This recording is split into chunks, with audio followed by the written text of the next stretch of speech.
네, 오늘 이 본문의 말씀을 의지해서 그곳에 계시는 하나님, 이 제목으로 은혜의 말씀 함께 나누기를 원합니다.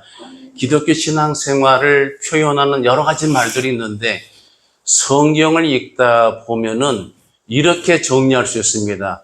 하나님을 기다리는 것이다.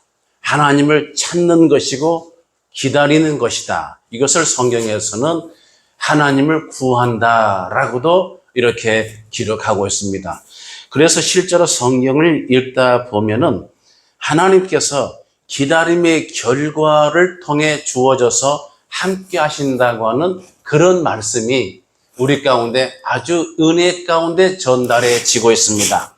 성경 역대하 17장 3절 보면 여호와께서 여호사밧과 함께 하셨으니 이렇게 되어 있습니다. 하나님이 함께 하시면 모든 일에 승리가 되는 줄 믿으시기 바랍니다. 그 다음에 성경 역대하 36장 23절 보면은 바사, 페르시아죠. 바사 왕 고레스 왕이 이스라엘 백성들을 다시 이제 예루살렘으로 다시 돌려보낼 때에 그때 뭐라고 하냐면은 너희 하나님 여호와께서 함께 하시기를 원하노라. 이방의 왕의 입을 통해서 너희 하나님 여호와께서 너희와 함께 하시기를 기원하는 그런 말이 담겨져 있습니다. 룻기 2장 4절 보면 보아스가 베들레헴에서부터 와서 베는 자들에게 이르되, 일하는 일꾼들이죠. 여호와께서 너희와 함께 하시기를 원하노라. 할렐루야. 오늘 그런 의미에서 저와 함께 예배하는 모든 예배자들, 여러분의 삶의 가정에 여호와 하나님께서 함께 하시기를 축복합니다. 그런데 반대의 경우가 있습니다. 아무리 찾아도 하나님이 응답하지를 않으시고 아무리 기다리고 구해도 하나님을 배울 수 없을 때가 가장 안타깝고 절망의 때일 것입니다. 성경 욥기 23장 8절에서 9절 보면은 이렇게 기록하고 있네요. 그런데 내가 앞으로 가도 그가 아니 계시고 뒤로 가도 보이지 아니하며 그가 왼쪽에서 일하시나 내가 만날 수 없고 그가 오른쪽으로 돌이키시나 배울 수가 없구나. 이렇게 욥기가 처절한 고백을 했습니다. 하나님을 기다리는데 앞으로 가도 안 계시고 뒤로 가도 안 계시고 아무리 봐도 하나님이 분명히 일하고 계시는 건 맞는데 내가 만날 수가 없고 배울 수가 없다. 기가 막힌 거예요. 여러분의 신앙생활 가운데서도 그런 경험이 종종 있지 않습니까? 내가 정말로 내 삶이 위기가 오고 곤고가 오고 슬픔이 가득 차 있는데 하나님 여호와를 구하고 기다리고 간절히 소망을 했지만 그럼에도 불구하고 하나님을 배울 수가 없고 만날 수가 없고 하나님이 어디 계신지조차 알 수가 없는 안타까운 지경, 그런 일을 경험할 때가 있지 않습니까? 대통령을 보좌하는 비서실장은 가장 누구보다 대통령이 어디서 어디로 움직이고 있는지 그 동선은 잘 알고 있어야 됩니다. 하나님의 사랑, 하나님을 모시고 사는 백성이 하나님이 일하고 계시는데 어디서 지금 일하고 계시는지, 무슨 일을 하고 계시는지, 내가 하나님을 청하고 뵙기를 원해도 만날 수가 없는 상황은 정말 절망적인 상황입니다. 그런 면에서 오늘 에스겔서는 이 같은 이스라엘의 상황을 배경으로 하고 있는 예언서입니다. 하나님이 한마디로 안 보이는 상황이죠. 오늘 에스겔서는 크게 48장까지인데 1장부터 32장까지는 하나님이 슬프게도 거기에 안 계시네, 큰 주제로 보면 그렇습니다. 그 다음에 에스겔 33장부터 끝까지는 그 내용은 뭐냐면은 이 하나님이 거기에 계시네 이렇게 바뀌어집니다. 그러니까 48장 안에서 32장까지는 이스라엘의 곤고한 절망의 상태, 그 다음에 33장부터 끝장 48장까지는 다시 안 보였던 하나님이 그곳에 계신 것이 맞네 하는 그런 고백의 귀결입니다. 그래서 여호와 하나님께서 함께 하실 때 이런 하나님의 하실 일을 풀어 설명하는 것, 이게 예언이에요. 여러분, 우리 예배자 가운데서 가끔 예언 기도를 좋아하는 분 계시는데, 성경적으로 가셔야 돼요.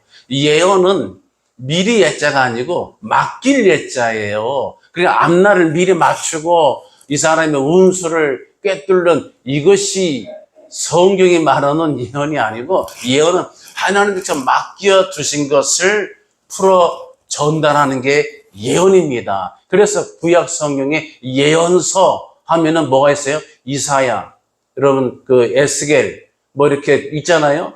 이런 예레미야, 다니엘, 이런 예언서가 아주 중요한 대표적인 예언의 내용을 담아내고 있잖아요. 그래서 이들을 대예언서라고 하는 것은 그 예언자가 위대해서가 아니라 예언한 분량이 많아서 대자를 붙인 거예요. 뭐 호세아, 말라기 이런 쪽은 분량이 적기 때문에 소선지서, 소예언서 이렇게 말합니다. 에스겔은 실제로 이스라엘의 포로 생활 가운데서 예언 활동을 했습니다. 바벨론 1차 침공 때 BC 597년이죠. 586년도에 저들이 예루살렘 완전히 멸망했으니까 1차 침공 때 597년 때에 그때 1차 포로로 끌려갈 때에 여호와김과 더불어 같이 끌려간 선지자입니다. 그래서 끌려가서 5년 뒤에 에스겔이 30세의 나이가 됐을 때, 여러분 30세 하니까 굉장히 어려 보이잖아요. 여러분 자녀 생각하면 얼마나, 요즘 30세는 정말 철없는 어린애 형태의 자녀분들이 많잖아요. 너무 보호가 필요한 이런 쪽인데, 그 옛날에 30세는 약관 나이를 넘어서 이제 굉장히 중요한 인생의 아주 성인으로서의 인생을 이룩한 그런 때로 평가를 하고 있습니다. 30세부터 예언을 했는데, 예레미야 선지자는 이 바벨론 포로 직전에 저들의 그 멸망당할 수밖에 없는 상황을 예언했습니다. 그래서 예레미야는 영적인 하나님의 어떤 영적 또는 내면적 메시지를 전달했다고 하면은, 에스겔은 이제 실제로 바벨론 포로 끌려가서 완전 절망 상태에서 그 여러 가지 비유 있지 않습니까? 여러분 잘 아시는 그 마른 해골이 살이 붙고 뭐 힘줄이 붙어서 군대가 된 그 이야기, 뭐 이런 거. 이스라엘 백성이 완전히 소망이 끊어져서 마른 뼈와 같은 영적 실체를, 이것을 상징적으로 하나님의 예언의 말씀을 전해서, 아무리 사람의 눈으로 보기에는 뼈가, 사람이 죽어서, 나사로는 죽어서 냄새가 났지만 그 상태를 훨씬 넘어서 살이 하나도 없고 다 말라서 뼈가 있는데 뼈도 진하게 말라서 마른 뼈니 이게 어떻게 생명이 있겠습니까? 생명은 전무한 상태, 여기서 살아날 가능성은 0.00001%도 없는 상태에서 하나님이 저들이 뼈가 붙고 살이 붙고 신경 붙어가지고 하나님의 군대가 되게 하시는 놀라운 그런 환상을 하나님이 보여주신 거예요. 그래서 예레미야는 정신적, 영적, 내면적 예언이라고 하면은, 에스겔은 좀 더 구체적, 도회적, 의식적, 형식적, 상징적 이런 예언을 전달한, 그래서 정말 마른 해골 뼈와 같이 희망이 사라지고 절망 중에 있던 하나님의 백성들에게 다시 소망을 불어넣어주는 소망의 메신저, 소망의 선지자라고 할 수 있습니다. 원래 에스겔은 예헤스켈입니다. 이름이 예헤스켈, 히브리어로 말하면 그 뜻은 하나님이 강하게 하신다, 단련해 주신다. 여러분, 하나님이 단련한다는 뭐겠어요? 요즘에 제가 어느 TV 프로 중에 하나 보니까 무쇠 소녀단이 있어요. 제가 아는 그 수영 선수 출신 탤런트 유이가 나오고, 그 어쨌든 연예인들 같은데 여자 멤버들 그 3명인가 데리고 복싱 이제 시합 출전시키는 거예요. 그래서 우리나라 UFC, 아주 그 전설의 UFC 우리나라 김동현 선수가 관장을 맡아가지고 훈련시키는데 어마어마하더라고. 제가 뉴스를 보려고 하다가 그걸 보고 와 정말 모래밭에서 뭘 하고 그냥 210kg짜리 타이어를 들어 올리고 막 하는데 굉장히 막 훈련을 시키더라고. 저는요 거기에 정말 일도 못 깁니다. 제 체력으로는. 그런데 이렇게 단련시킬 때는 뭐가 있어요? 저 연예인들을 이렇게 막 뛰고 땀 흘리고 진짜 또 뛰고 이렇게 또 뛰고 막 타이어를 굴리고 이렇게 하는 것은 뒤에 험난한 복싱 시합이 기다리고 있거든요. 저는 군대에서 복싱을 3분 동안 했는데 돌격 복싱이라고 이등병 전입신고 때 하는 거예요. 와 얼마나 힘든지 복싱이요. 섀도우 복싱으로 하루에 1000번씩을 이렇게 해야 되는데 팔이 떨어져 나가는 것 같고요. 정말 잔인하고 힘든 스포츠이더라고요. 아주 그냥 그래서 저 동료 붙어가지고 동료를 한 대 쳤더니 여기에 코가 깨져가지고 피가 막 나는데 두 번째 치려고 그러니까는 이 친구가 막 핏물이 나가지고 이렇게 하는데 제가 칠 수가 있나요? 멈췄다가 제가 한 대 맞고 제가 기절했습니다. 저는 이렇게 사랑을 실천한 이등병이었습니다. 웃으면서 하는 얘기. 여러분, 하나님께서 예헤스켈 단련시키고 강하게 하신다 하면은 의미심장한 겁니다. 굉장히 어둡고 힘들고 곤고하고 괴롭고 절망적인 그런 국면이라고 하는데 여러분 선지자 중에서 능력의 선지자 잘 아시는 엘리야 그 다음에 각절의 영감을 받은 엘리사 정말 능력이 있잖아요. 붓기를 떠오르게 하고 그냥 뭐 엄청나잖아요. 그런데 이렇게 강력한 선지자 능력을 주셨다고 하는 것은 이걸 환산해 보게 되면 간단히 답이 나와요. 그때가 영적으로 아주 캄캄하고 어둡고 아주 가장 힘든 때다. 아합 왕과 이세벨의 그 관계 얼마나 영적으로 어둡고 힘든 때였습니까? 그래서 예헤스켈은 바로 하나님께서 어려운 때를 대비해서 쓰시는 주의 종이라고 하는 거예요. 실제로 그가 머물렀던 것이 살았던 것이 그 바벨론 포로 가운데 그발강인데 이 그발강은 그 전승 자료 기록에 의하면은 흥미롭게도 노아의 가족이 살았던 데래요. 노아 가족이 살았던 파라라는 지역 근처라고 그래요. 정말 흥미로운 대목이 아닐 수가 없어요. 그 당시 포로 생활은 비참했어요. 너무 힘들어서 시편 137편이 그때의 아주 비참한 지경을 노래한 시가 시편 137편입니다. 그 137편을 소개하자면 우리가 바벨론의 여러 강변 거기에 앉아서 시온을 기억하며 울었도다. 그 중에 버드나무에 우리가 우리의 수금을 걸었나니 이는 우리를 사로잡은 자가 거기서 우리에게 노래를 청하며 우리를 황폐케 한 자가 기쁨을 청하고 자기들을 위하여 시온의 노래 중 하나를 노래하라 하미로다. 우리가 이방 땅에서 어찌 여호와의 노래를 부를까? 정말 울면서 쓴 시입니다. 이것을 이 비통한 것을 가사로 만든 노래가 옛날에 많이 라디오 나온 게 보니엠이라고 보니엠 혼성 그룹이 불렀던 리버스 오브 바빌론 바빌론 강가에서 이런 노래 그 유명한 팝송으로 알려져 있기도 합니다. 이런 속에서 선지자가 했던 일은 저 절망 속에서 발견할 수 없는 희망을 추출해내서 이것을 실현시켜주는 하나님이 반드시 그렇게 하실 것이다 하는 메시지를 선포해주는데 얼마나 멋져요. 여러분 이것이 기독교 신앙의 힘이에요. 죽어가는 사람, 소망이 끊어진 사람, 절망 중에 있는 사람, 정말 마음의 상에서 무너진 사람, 아무런 희망이 없는 사람에게 그리스도의 복음이 전파되게 되면 보이지 않던 희망이 발견되고 이룰 수 없는 희망이 실체화돼서 정말 인생 포기한 사람이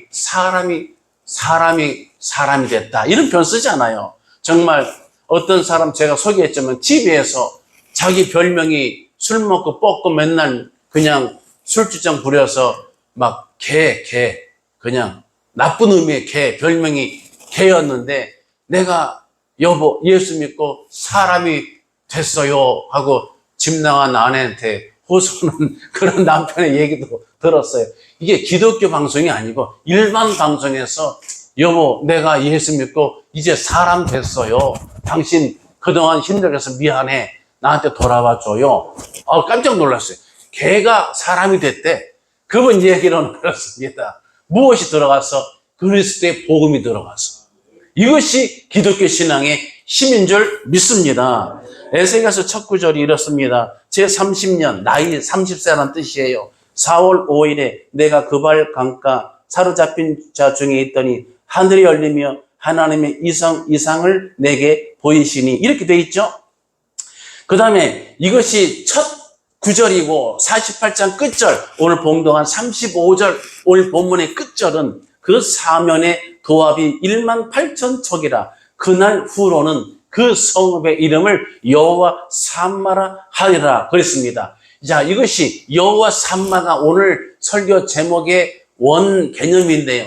여호와 삼마는 히브리어로 말하면 야훼 샴마입니다. 샴마. 샴이 거기, 그곳 이런 뜻이에요. 그래서 샴으로부터 파생된 단어죠. 그래서 성경에서 공동 번역 성경은 야훼 샴마 되어 있고요. 새 번역은 여호와 샴마 되어 있고요. 그 다음에 히브리 성경에서는 하나님을 여호와를 아도나이라고 했잖아요. 아도나이 샤마 이렇게 했습니다. 한글 성경에는 여호와 삼마 이렇게 되어 있습니다. 여기는 어떤 메시지가 있나요? 첫 번째, 고난, 그 다음에 절망, 흑암, 어둠 이런 속에 이런 한가운데 찾아와 주시는 하나님을 소개하는 것입니다. 신앙인이 믿는 신앙생활하다가 정말 삶이 이동하는 거거든요. 우리 삶은요 어디론가 이동하는 것이지 이동이 멈춰져 있으면 고장난 거예요. 고장난 겁니다. 내 삶은 아침에 나가서 일을 하고 저녁에 들어오는, 그래서 성경에 시편 127편 보면은 여호와께서 내 출입을 지금부터 영원까지 지키시리로다. 출과 입이 곧 이꼴 인생이에요.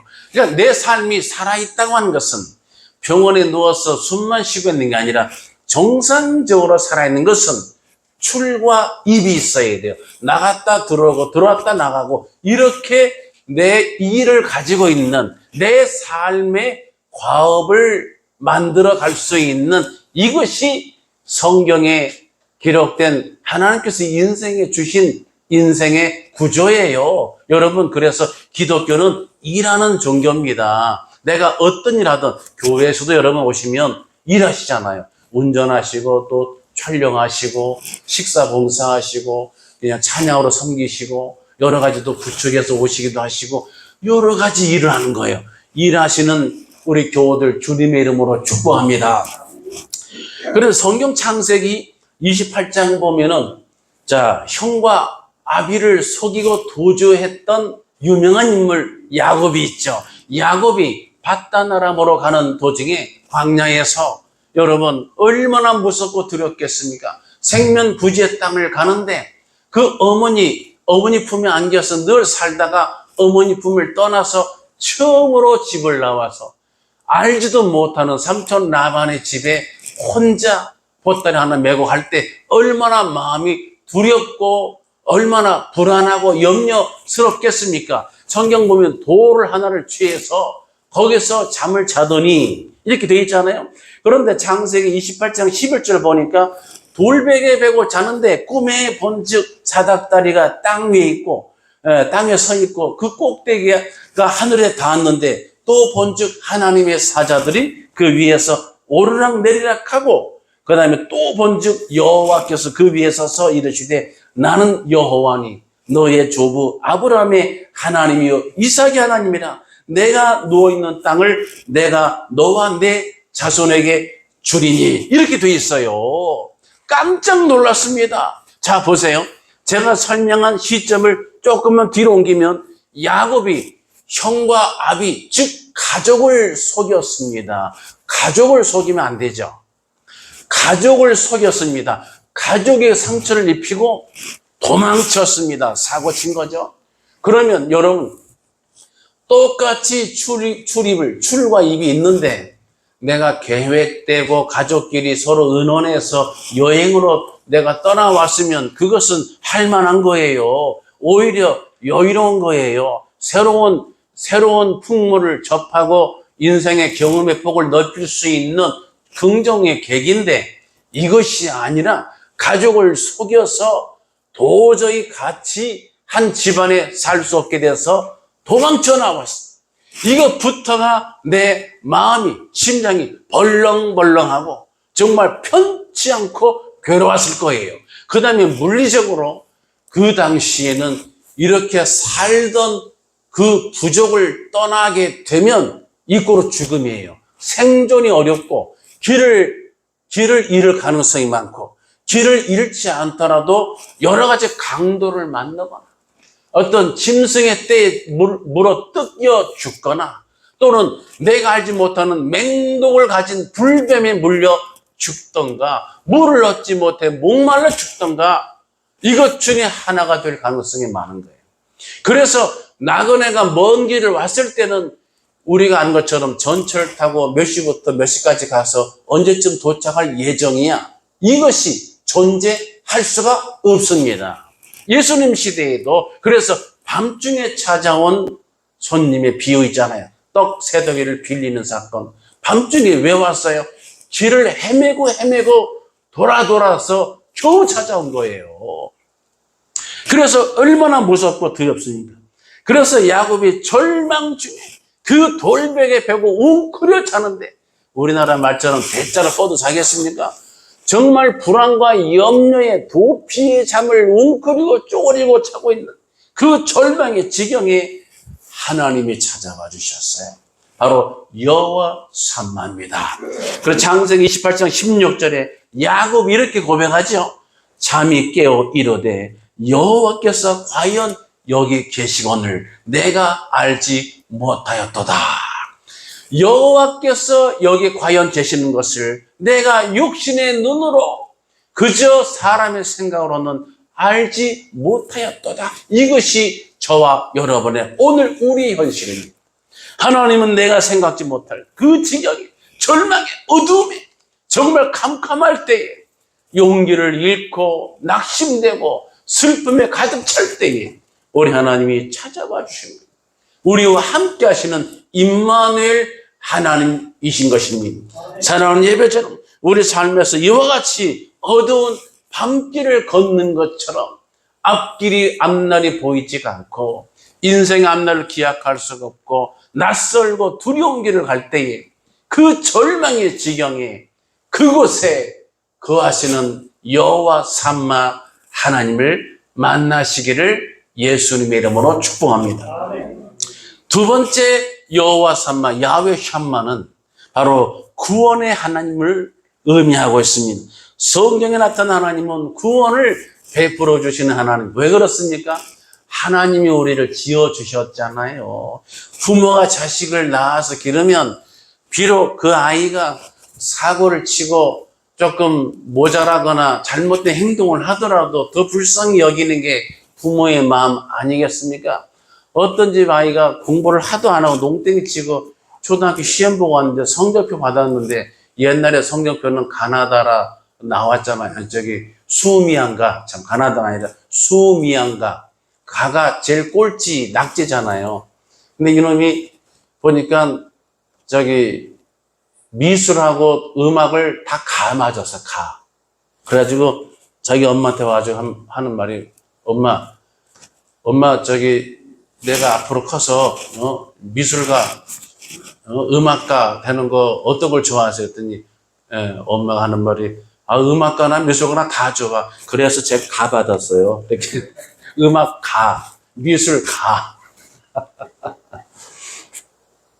사랑하는 예배자 여러분, 그래서 하나님은 우리가 잘못했어도, 범죄했어도, 길을 잃었어도, 우리가 정말 원수된 지경까지 처해 있었다 하더라도 하나님은 우리를 사랑하시고 부르셔서 구원에 이르기를 기뻐하는 줄 믿으시기 바랍니다. 성경에 이것이 정확한 하나님의 편치 않는 말씀으로 약속이 되어 있네요. 에스겔 33장 11절 3311 외우기 쉬워요. 에스겔 3311. 자, 너는 그들에게 말하라. 주 여호와의 말씀이니라. 나의 삶을 두고 맹세하노니. 하나님께서 자신을 두고 맹세한다는 것은 어마무시한 아주 불변의 말씀입니다. 맹세하노니 나는 악인이 죽는 것을 기뻐하지 아니하고 악인이 그 길에서 돌이켜 떠나 사는 것을 기뻐하노라. 이스라엘 족속아 돌이키고 돌이키라. 너희 악한 길에서 떠나라. 어찌 죽고자 하느냐 하셨다 하라. 이것이 하나님 말씀이에요. 죄인이 죄값으로 징벌을 받아 죽게 돼 있으나 그래서 선악과를 따먹은 아담과 하와 인류는 그 씨로부터 정령 죽으리라 죽게 되는 거죠. 그럼에도 불구하고 살기를 원하시기 때문에 여자의 후손 예수 그리스도를 준비하셔서 우리 가운데 구원을 베푸신 여호와 하나님이신 것입니다. 사랑하는 예배전, 성경에 이렇게 하나님이 그곳에 거하셔서 구원으로 이끄신 사건들이 기록된 것이 성경이에요. 노아 홍수 때도 방주를 준비하셔서 그 죽음과 심판의 그런 홍수 가운데서도 노아와 그의 가족들을 구원으로 인도하신 하나님, 멸망하는 소돔 땅, 소돔과 고모라의 그런 징벌의 땅, 그 현장 거기에서도 하나님이 함께 하셔서 롯의 가족을 구원으로 이끌어 주셨습니다. 역시 여호와 샴마의 은혜입니다. 멸망당하는 여리고성 함락에서도 그 지경에서도 기생 라합이 정탐꾼을 숨겨두고 보호해준 그것을 통해 믿음으로 하나님께서 받으시고 그의 가정을 구원해 주신 것도 야훼 샴마의 은총이고 축복입니다. 사랑하는 예배전, 다니엘의 세 친구 사드락과 메삭과 아벳느고가 그 수천도의 불길 속에 던져졌어도 또 사자굴 속에 던져졌어도 사자의 입을 봉하게 하시고 불길 속에서도 건져 주신 것은 바로 그곳에 그 불길 사자 밥이 될 만한 절망의 환경 속에서 그곳에 여호와 하나님이 함께 하셨기 때문이에요. 이러한 하나님을 굳게 붙잡고 나가는 아주 굳건한 신앙인 되시기를 예수님의 이름으로 축복합니다. 마지막 세 번째, 내 삶의 실존의 역사에 거기에도 함께 계시는 여호와 하나님이세요. 여호와 샴마의 명칭, 이 샴이 그곳 거기인데 이 번역이 또 그 안에 이렇게 됩니다. 그 안에 여호와께서 계신 사람, 그러니까 주체를 바꾸면 하나님이 그곳에 계시다. 이 바꿔보면 그곳에 여호와 하나님이 함께 하신다. 그래서 이것을 응용하면 그 안에 여호와가 거하시는 사람, 이런 뜻이 되기도 하는데 이것을 보게 되면 결국 하나님을 내가 경외하고 의지하는 그런 자녀들에게, 그런 백성들에게는 어떤 특정한 장소에 하나님이 거기에도 계시지만 거꾸로 말해서 내 삶의 환경 중심에도 여호와 하나님이 거기라고 해, 그 장소에 거하시는 하나님이시다. 이런 해석이 가능합니다. 다니엘서 4장 18절을 보면 느부갓네살 왕이 꿈을 꾸고 나서 다니엘에게 해석을 부탁한 일이 있는데 거기서 이런 말합니다. 너 벨드사사라, 이게 이제 바벨론식 이름이죠. 그 해석을 밝히 말하라. 내 나라 모든 지혜자가 능히 내게 그 해석을 알게 하지 못하였으나 오직 너는 능히 하리니. 그러면서 이런 말합니다. 이는 거룩한 신들의 영이 내 안에 있음이라. 의미심장하죠. 거룩한 영들의 신, 이 느부갓네살 잘 모르니까 이렇게 말했습니다만은 바꿔 말하면 거룩하신 하나님의 영이 어디 안에, 다니엘 안에 있음을 이방 왕이 본 겁니다. 하나님 여호와가 다니엘 신앙인의 심령 속에 그 안에 함께 하시고 있는 흔적을 보았다고 하는 거예요. 시편 37편 31절에서는 이렇게 말하죠. 그의 마음에는 하나님의 법이 있으니 그의 걸음은 실족함이 없으리로다. 하나님 여호와 함께 하시고 하나님의 법도가 그 안에 있는 사람은 실족하지 않는다고 하는 거예요. 그래서 사도 바울은 디모데전서 6장 11절에 그런 사람 디모데를 가리켜서 이렇게 호칭을 했습니다. 오직 너 하나님의 사람아 그랬습니다. 오직 너 하나님의 사람아. 사랑하는 예배자름, 이제 말씀을 맺겠습니다. 이스라엘 백성이 바벨론 포로 끌려가서 거기서 바벨론 강가에서 이스라엘 바라보고 울며 노래한 시편 137편의 그 시절, 그 배경은 기가 막힌 거예요. 절망 중에 아무런 소망이 보이지 않는 때입니다. 마치 이스라엘 백성이 영적으로 어떤 현상이에요? 마른 뼈, 해골과 이거 아주 동일한 그런 상태, 다를 바가 없는 상태, 그런 상태에서 우리 하나님께서 희망의 메시지를 주셔서 그곳에 절망해서 아무런 희망이 없다고 말하고 있는 그때 아무런 희망이 보이지 않고 있는 지경에 또는 내 삶에 그런 환경에 놓여 있을 때 그때도 그곳에 거기에 그 절망의 지경에 거하시는 하나님이 거기 계시다고 하는 그런 희망의 메시지였습니다. 역사는 가고 또 오고 지나가지만 그래서 지나간 여러 사건들은 우리 가운데 없어지고 마는 것이지만 그 하나님의 여호와 삼마, 야훼 샴마의 은혜는 변함없이 진행되고 있는 것을 기억하시기 바랍니다. 하나님을 찾는 자에게, 기다리는 자에게, 하나님을 의존하는 자에게 어떤 환경의 어두운 터널을 통과하시더라도 거기에 하나님이 계실 줄로 믿습니다. 이 하나님 붙잡고 모든 슬픔과 고난, 어려움 이겨내시고 주님 앞에 내가 무릎 꿇어 감사와 찬송을 올려드리는 천국 백성 되시기를 예수님의 이름으로 축복합니다. 아멘. 기도하겠습니다.